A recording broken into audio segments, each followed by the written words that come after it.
Mr. Prime Minister Papademos, please join.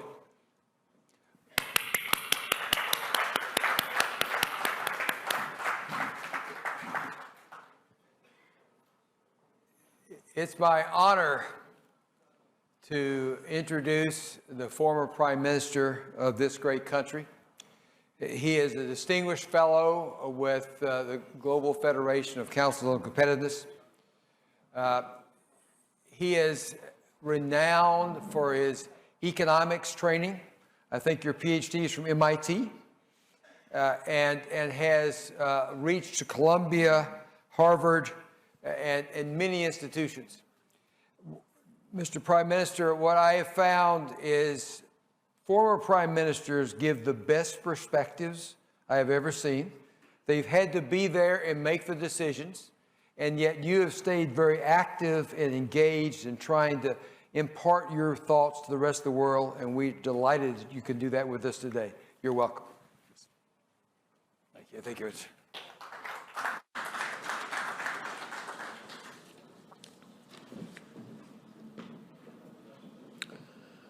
Thank you very much, Chairman Holliday, for the kind introduction and your complimentary remarks. I am delighted to participate in this GFCC Global Innovation Summit for several reasons, and notably two. First, because this summit is held at a critical juncture of the global economy and provides a forum and an opportunity to discuss how to address the multiple challenges that were confronting us. And second, and importantly, because this summit is held in Athens at a time when the prolonged and severe debt and economic crisis experienced in this country is behind us. And Greece is embarking on a path of economic transformation, characterized by increased competitiveness and supported by reforms and innovations that lay the foundations for sustainable growth. Now, the role and importance of innovation and competitiveness in fostering growth and the appropriate policies and reforms for creating effective innovation ecosystems and improving competitiveness have been the subject of extensive analysis and debate of GFCC over the years. And the results of this work, carried out under the leadership of Chairman Holliday and President Deborah Wynne-Smith, are impressive and valuable. And let me thank you for all you have done, and congratulations to you both, as well as to Roberto Alvarez and your team on your achievements. Now, looking ahead, innovation processes and competitiveness dynamics will evolve in a more challenging geopolitical and macroeconomic environment than that of the past decade. We all know this. Over the 12 years that follow the global financial crisis, innovation has made an important contribution to increasing productivity and competitiveness and fostering growth in many countries. This has been achieved in a supportive macroeconomic environment characterized by favorable financing conditions and booming capital markets, largely as a consequence of the extremely accommodative monetary policies of central banks. It has also been positively influenced by the benign geopolitical environment and the increased economic globalization in the past decade. Unfortunately, many of these propitious conditions have abruptly ended by the Russian invasion of Ukraine, the resulting severe energy crisis, and the unprecedented huge increase in inflation globally to levels not recorded over the past 40 years, which has dictated a sharp reorientation of central bank policies. Hence, the global macroeconomic, geopolitical, and financial market environment in the coming years is likely to be markedly different from that of the past 12 years, and will also be affected, and you have discussed this morning, gradually and significantly by the ongoing climate change. I think we can all agree about this, including the fact that there are many unknowns and uncertainties about the future. Now, in my remarks, I thought it would be useful to address three questions pertinent to the policy challenges we face. First, what are the likely effects of the monetary and economic policies that are being implemented in advanced economies, particularly in the European Union, aimed at reducing inflation and mitigating the consequences for growth of the energy crisis? What are the effects on the macroeconomic environment that can enable future innovation and competitiveness developments? Second, what would be the impact of the evolving macroeconomic and financial market environment on competitiveness and innovation ecosystems over the medium term, over the next 1 or 2 years? And third and finally, and focusing more on the specific challenges faced in Europe, what are the appropriate policies, reforms, and innovations that will enhance competitiveness, foster higher sustainable growth in the euro area, and contribute addressing effectively the multiple crises confronting us? Now, as I'm sure all of you in this room know, a country's competitiveness is a complex and multidimensional concept, which is determined by many factors. The macroeconomic environment is an important enabling determinant, as are a country's institutions, human capital, physical infrastructure, and the financial system and the innovation ecosystems. At the current juncture, the macroeconomic and financial environment, in my view, is especially important. Now, Russia's invasion in Ukraine, in addition to causing immeasurable human suffering, has dramatically affected the global economy. Energy and commodity prices, as you know, skyrocketed, with adverse effects on overall inflation, households' incomes, and economic activity. The sharp increase in inflation in Europe and the US and globally, to levels not recorded, as I said, over the last 4 decades, is posing a major challenge, if not the major challenge, for monetary and economic policies on both sides of the Atlantic. Central banks in the US and the EU and elsewhere have responded decisively to increasing interest rates substantially over the past 10 months in order to contain inflationary pressures and reestablish conditions of price stability as promptly as possible. Achieving this objective will not be easy, despite some recent signs of deceleration in inflation. Further sizable increases in interest rates and possibly quantitative tightening to reduce the huge central bank balance sheets will be required. And this is because the evolving inflationary process on both sides of the Atlantic is characterized, first of all, by significant secondary effects on other sectors other than energy and food, and because there are signs of second-round effects on wages or prices, which should not be allowed to strengthen, spread, and persist. For if that happens, it would be required the implementation of even more restrictive monetary policy in the future to achieve the objective of price stability. Now, the available forecasts by official institutions and private sector firms indicate that inflation will decelerate very gradually over the coming 2 years, and economic growth will decline significantly globally, and in some countries, both advanced and emerging, a contraction in aggregate GDP is forecast. Let me just give you a few numbers to make this qualitative assessment more concrete. According to the latest IMF forecast, global CPI inflation will remain elevated in the coming years.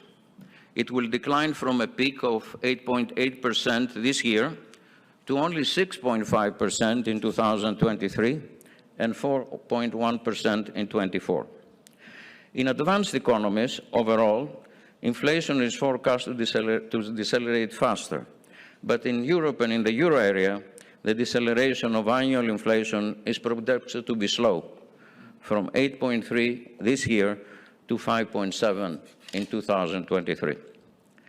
Now, global growth is forecast to decline moderately from 6% in 2021 to 3.2 in 22 and 2.7 in 23. But in advanced economies, the growth slowdown is more pronounced. 1.1% is forecast for next year. And in the euro area is projected at only 0.5%, half of a percentage point, substantially lower than the estimated 3% for the current year. And this average growth in Europe hides significant heterogeneity among individual member states. Germany and Italy are forecast to experience negative growth rate. Fortunately, Greece is forecast to grow at 1.8% in 2023, well above the euro area average.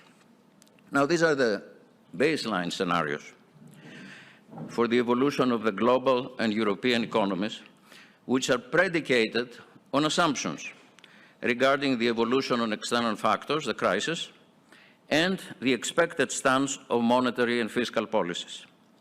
The forecasts of the IMF, the European Central Bank, and private sector firms all emphasize that significant downside risks prevail.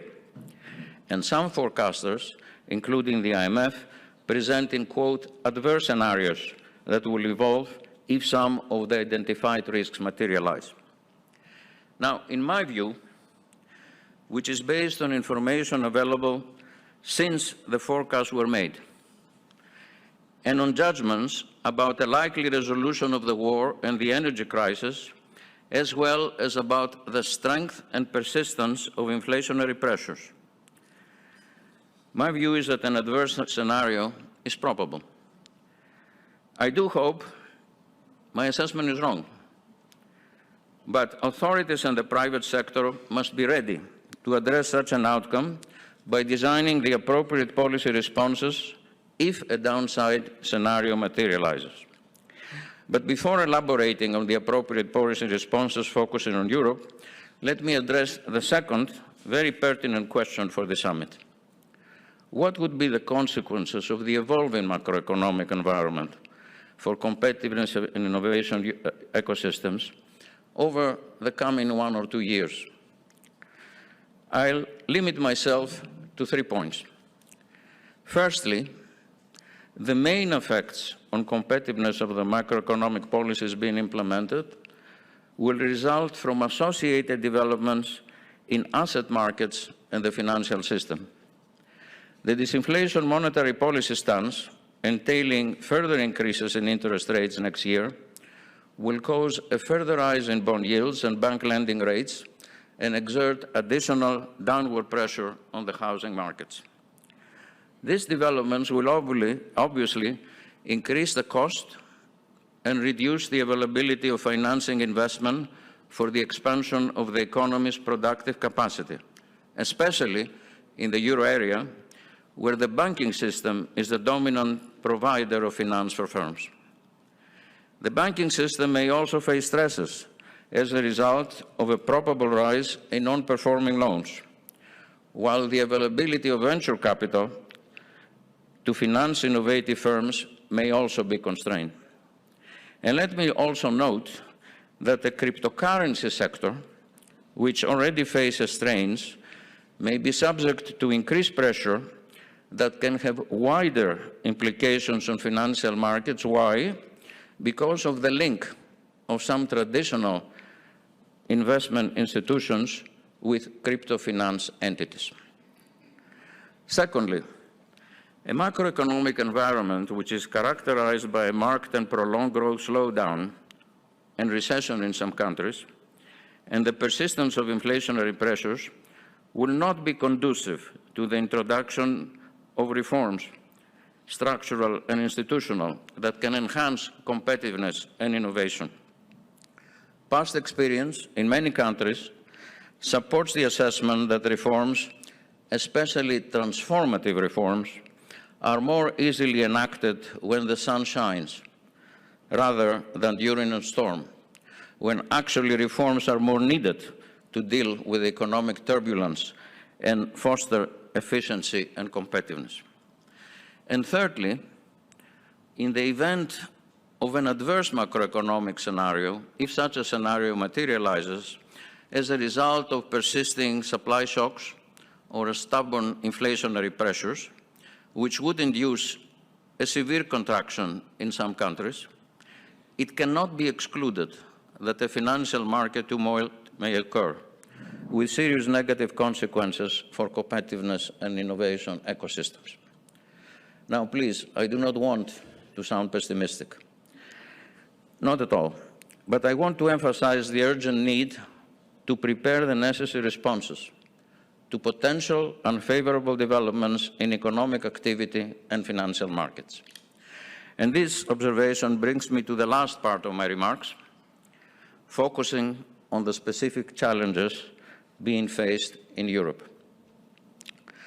Now, what are the appropriate policies, reforms, and innovations that will enhance competitiveness, foster sustainable growth, and contribute to addressing effectively the simultaneous crisis confronting us? In general, it is necessary to formulate appropriate fiscal policies that will support economic activity, mitigate the effects of the crisis on vulnerable sectors and social groups, and complement monetary policy in reducing inflation. And it is also essential to take micro and macroprudential measures that will strengthen the resilience of banking systems, and also introduce reforms to enhance in more direct way competitiveness and the effectiveness of innovation ecosystems.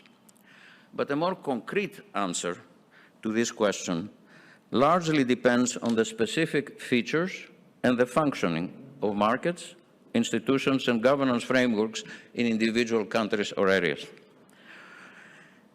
Focusing my remarks on the euro area, and particularly in the euro area, I will focus my remarks because they share a common monetary policy and a common currency, the euro, while fiscal policy and structural reforms are fundamentally the responsibility of governments of member states. And this asymmetry in the overall economic policy framework has implications for the euro area's economic performance and for the appropriate response to the crisis and the associated policy challenges. Of course, the design and implementation of economic policy strategy and a reform agenda in the euro area countries will depend on national priorities and national circumstances. But it will also depend on policies that can be enacted at a European level and on the further steps that will be taken towards establishing a genuine economic and monetary union. And this requires the completion and reinforcement of the institutional architecture of EMU by developing its economic pillar and strengthening its political foundations. This project is ambitious and challenging, and the completion will take time. But I believe that at the present juncture, it is necessary to take a number of steps to complete and strengthen EMU in order to deal effectively with the various crises and problems that affect all member states and hence require common solutions. And among the problems that refers that in my view are essential, I'll be very brief on this and we'll conclude soon, I would like to emphasize two. First, it is important to finally complete the European Banking Union with the creation of the third pillar, a single European deposit insurance scheme, and to strengthen the single resolution mechanism.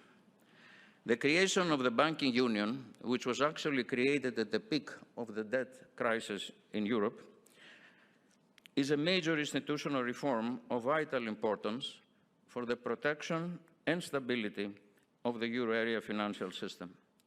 But its completion is absolutely essential in view of the potential risks to the European banking system that I mentioned earlier. It is also vital to reform the institutional policy framework in the euro area that will make it possible to implement certain economic and fiscal policies with a European orientation so as to achieve European-wide objectives. The reform of the institutional policy framework should aim at making progress towards a better coordination of fiscal policies and the establishment of some form of fiscal union in the euro area. For a more integrated fiscal policy is necessary in order to address current economic policy challenges more effectively. And moreover, and going beyond the economic area, a common fiscal framework is becoming progressively vital for the attainment of broader shared objectives, notably in defense and security, in managing immigration-related issues, and establishing conditions to create the European Union, to make the European Union a world leader in the new knowledge economy, which is driven by technology and innovation. The establishment of some form of fiscal union with the creation of a more integrated fiscal framework is imperative in the current macroeconomic environment for the reasons previously emphasized. But taking the necessary steps towards more fiscal policy integration is a great challenge, because fiscal measures require decisions that are fundamentally political. Is the establishment of a more integrated fiscal policy framework and the conduct of an economic policy that is more common, that will complement a single monetary policy, a mission impossible? The mission is challenging, but I believe is not impossible. And crises create opportunities, as demonstrated by historical evidence since the creation of the euro. And I'll mention one in concluding. The most recent example of this is provided by the economic and financial policy package agreed by European leaders in 2020 in response to the health and economic crisis brought about by the coronavirus pandemic. The package, totaling an impressive of 1.8 trillion euro, included the establishment of a recovery fund aimed at addressing the consequences of the pandemic, strengthening the long-term growth in the Union, and furthering the progress of European integration. The agreement reached was a historic milestone because of the size, the targets, the content, and the modalities of the policy package. Of particular importance and relevance for today, for addressing current policy challenges, is the novel means of financing the recovery fund by the issuance of common bonds, and the way the raised funds would be spread, which emphasized sectors that would enhance innovation and competitiveness and foster long-term growth. I have no time to elaborate, but it's very pertinent to the issue of competitiveness and innovation. Now, although the policy measures adopted in response to the coronavirus pandemic, including the creation of the Recovery Fund, its content and its financing cannot be regarded, as some people argued, as Europe's Hamiltonian moment, or a quantum leap towards fiscal integration, it was a meaningful step with political implications for European financial market and the EU budget, and has contributed to the recovery of the European economy. And as we talk, it continues to enhance its competitiveness and supporting its growth prospects. There is no time to provide details, but let me really conclude on an optimistic note. Historical evidence since the introduction of the euro more than 20 years ago shows that remarkable progress has been made in completing and reinforcing EMU, although gradually, step by step, and often under the pressure of extraordinary circumstances, that is, serious threats to the stability of the European economy or the viability of the euro. I'm reasonably confident that despite the political challenges being faced, the difficulties will eventually be overcome, and further progress will be made towards a genuine and better economic and monetary union. The crisis can be expected to act as a catalyst for the reform of the governance framework of the European Union, and particularly for the adoption of an appropriate framework for the implementation of a coordinated and cohesive fiscal policy in the euro area. And the fundamental underlying reason for this conclusion is that the majority of European citizens understand the importance and the advantages of a stronger and more integrated Europe for addressing common challenges and achieving shared objectives. Thank you for your attention and your patience.